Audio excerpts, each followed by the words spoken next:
নতুন মুড়ি কাটা পেঁয়াজ এবং পুরাতন পেঁয়াজ, রসুন, আলুর দরদাম জানিয়ে দেওয়ার জন্য আমরা যুক্ত হচ্ছি সরাসরি ব্যবসায়ীদের সঙ্গে। আসসালামু আলাইকুম। ওয়ালাইকুম আসসালাম। কেমন আছেন? আল্লাহ রাখছে ভালোই। আপনাদের এই শ্যামবাজারে পেঁয়াজের আমদানিটা কেমন হয়েছে?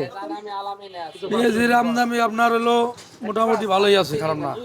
আচ্ছা আচ্ছা আচ্ছা আচ্ছা, বুঝতে পারছি। আর হচ্ছে যে পেঁয়াজের বাজার আজকে বাড়ছে না কমছে? আজকে মাল কম ঢুকছে তো বাজার একটু বাড়তি, 105 টাকা বন্ধ গেছে নতুনটা। মানে বাজার একটু বাড়তি। আচ্ছা আচ্ছা আচ্ছা আচ্ছা, বুঝতে পারছি। আর কাকা, এই যে ভালো মানের পেঁয়াজ এগুলো কোথা থেকে আসলো? এটা মনে করেন আপনার ওটা হলো আচ্ছা আচ্ছা আচ্ছা, কুষ্টিয়া। কুষ্টিয়া কুষ্টিয়া। আচ্ছা, ভালো হলো সর্দির পেঁয়াজ, সবচেয়ে ভালো হচ্ছে যে ঈশ্বরদের পেঁয়াজ, মুড়ি কাটা। মুড়ি কাটা। আর সবচেয়ে নর্মাল? নর্মাল বর্তমান ফরিদপুরে যে মালগুলো আছে ওই কুষ্টিয়ার মাল, এগুলো মাটি মাখানো। একমাত্র ওই সর্দির মালটা মাটি ছাড়া দামও বেশি, ওটা কেজি 10টা আপ ডাউন আছে। আচ্ছা, ব্যবসায়ীকে বলেছে সবচেয়ে ভালো মুড়ি কাটা নাকি পাবনার চেয়ে নাকি ফরিদপুরে হয়।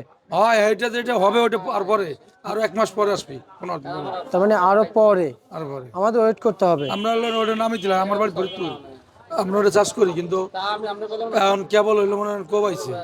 এই যে এলসি আসলো, ব্যাপারীদের কি অবস্থা একটু জানাবেন। এলসি হয়েছে, এলসি আসলে সমস্যা হয় না ব্যাপারীদের। ব্যাপারী এই আপনার এলসি হইলো দাম বেশি তো, ব্যাপারী ও মার খায় না, এলসির জন্য মার খাওয়া নেই। আচ্ছা আচ্ছা, মানে অন্যান্য বছর থেকে মারি খায় নাই? না না, এলসির দামটা বেশি ছিল, এই কারণে বাইসে গেছে সব ব্যাপারী। আচ্ছা আচ্ছা, কিন্তু সেটা তো ন্যায্য দাম ছিল না আমাদের মনে হচ্ছে।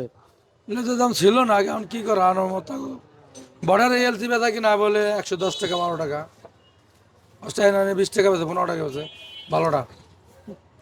আচ্ছা, আর আর আর একটু জানবো আপনার কাছ থেকে, এই যে মার্কেটে মুড়ি কাটা পেঁয়াজ বিক্রি চলছে, যে চাহিদা দিন যত যাচ্ছে তত নাকি চাহিদা বেড়েই উঠছে। বেড়ে চাহিদা বেড়ে উঠবে ঠিক আছে, কিন্তু এক সাইড উঠবে, ওই সাইড ক্লিয়ার হয়ে যাবে, আর আরেক সাইড উঠবে। যেমন ঈশ্বরদী শেষ, আপনার ওই যে কুষ্টিয়া শুরু হয়েছে, ঈশ্বরদী আর কুষ্টিয়া শুরু হয়েছে একসাথে।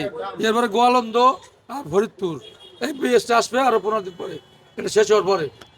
আচ্ছা আচ্ছা, মানে মানে এক একটা সাইট অনুযায়ী অনুযায়ী আস্তে আস্তে আসে হ্যাঁ, পেঁয়াজ। এটা লাগানো, একটা সিস্টেম করে লাগানো আছে কৃষকের আচ্ছা আচ্ছা, মানে এটা হচ্ছে কৃষকের সিস্টেম। সিস্টেম। আর মার্কেটে পেঁয়াজ, এই যে নতুন পেঁয়াজের হাটের বাজারে যে আমরা দেখতে পাচ্ছি কত যাচ্ছে ওটা এই নতুন পেঁয়াজের হাটের বাজার? নতুন পেঁয়াজ আছে 105 টাকা, 100 টাকা, 90 টাকা, 105 টাকা থেকে 90, 100। 90, 100।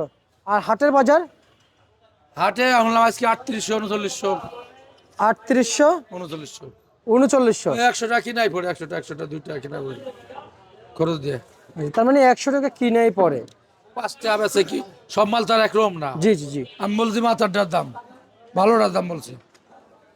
আচ্ছা, আর হচ্ছে এই যে মোশাররফ কাকা, এই যে পুরাতন পেঁয়াজ পাবনার কত কত বিক্রি চলছে?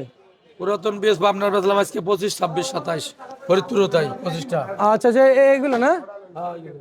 আচ্ছা আচ্ছা, এই এই যে ভালো মানে বড় বড় সাইজ পুরাতন পেঁয়াজ এগুলো কোথা থেকে আসলো? পাবনার থেকে, পাবনা, ফরিদপুর থেকে। পাবনা। আচ্ছা, এই রসুন কত কত বিক্রি চলছে? রসুন রসুন 50টা আছে, 45 আছে, 60 আছে, 70 আছে রসুন। আচ্ছা আচ্ছা আচ্ছা আচ্ছা, আলু কত কত চলছে?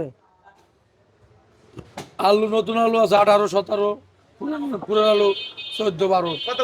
14, 12 পুরাতন আলু। আচ্ছা, আর এই আলুর বাজার বাড়ার সম্ভাবনা আছে কিনা? আলুর বাজার বাড়ার সম্ভাবনা নাই, আর নাই। কমার সম্ভাবনা আছে কিনা? কমতে পারে কিন্তু বাড়বে না। তার মানে বাজার কমতে পারে, বাড়বে না। না, আচ্ছা, আর আলুর আমদানি বাড়ছে না কমছে কাকা? আলু আমদানি বাড়ছে। বাড়ছে না? আচ্ছা আচ্ছা আচ্ছা আচ্ছা, বুঝতে পারছি বুঝতে পারছি। ঠিক আছে, আপনাকে আমরা ধন্যবাদ জানাচ্ছি। এই ছিল আজকের সর্বশেষ বাজার তালিকা ঢাকা শ্যামবাজার থেকে।